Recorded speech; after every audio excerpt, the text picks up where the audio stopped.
consular court and that Egyptian investigations be halted immediately, otherwise France would take international action against Egypt.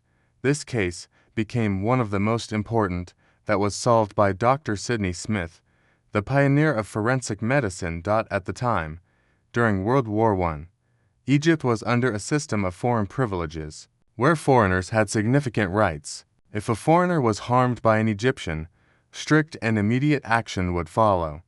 So imagine when it's a murder case, especially when the victim is of foreign nationality, the case would automatically be referred to a mixed court, which consisted of 2 full defense teams, 1 foreign lawyers and forensic experts, and 1 Egyptian. When the report reached the authorities about the French man murdered in his luxurious home, that felt more like a hotel, it was clear he was very wealthy, and the case became top priority. They had to find the killer fast. The crime scene was the victim's bedroom, and it left investigators puzzled. The room was oddly clean and organized, with no signs of forced entry or struggle, and the victim was wearing outdoor clothes and socks, but his pockets were empty.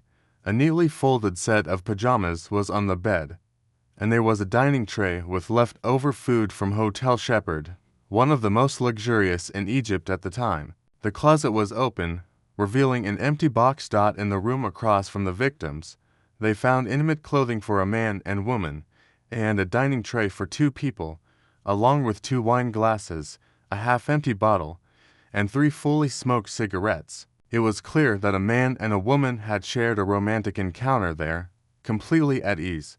While the murder was in the next room, Dr. Sidney Smith and the French doctor examined the scene and then sent the body for autopsy.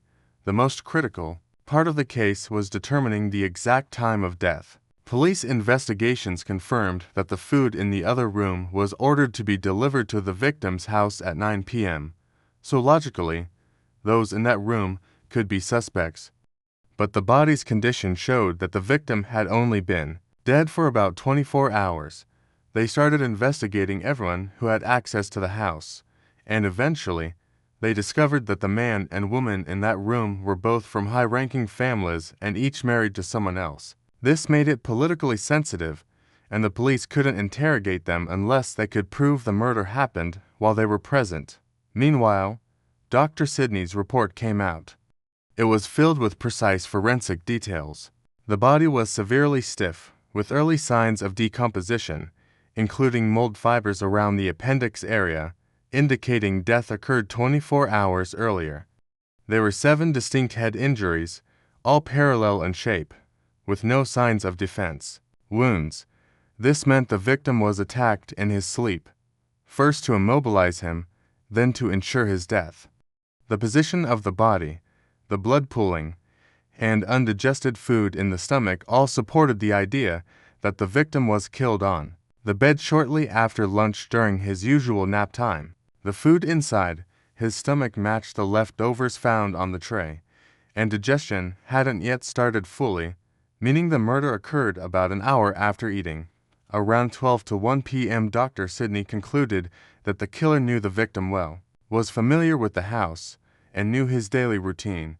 The French doctor, however, disagreed, claiming the man had died at night, supported by a witness who said they saw the victim walking after lunch. But Dr. Sidney insisted that scientific evidence outweighs witness testimony. Eventually, the police discovered that the victim used his house as a secret brothel, renting it out for illicit affairs. The French doctor wanted to interrogate everyone who visited, but Dr. Sidney saw this as a waste of time, believing the motive was theft, not political or random. Finally, the police arrested the servant, who lived in the house with the victim. He confessed immediately. He had long been frustrated that he wasn't getting a share of the money from these secret dealings, even though he arranged the meetings and cleaned up everything. So, on the day of the murder, after the victim finished lunch and went for his usual nap, the servant attacked him with a fireplace poker, hitting him multiple times until he died. He then stole his money and prepared the house for the next guest as usual, acting completely normal while the corpse lay next door. He later admitted that he committed the murder exactly at noon, confirming Dr. Sidney Smith's forensic report. Down to the minute, the case was closed, and the servant was prosecuted. The French doctor was in awe of Dr. Sidney's work, describing his report as if he had witnessed the murder firsthand. And all of this happened in 1917.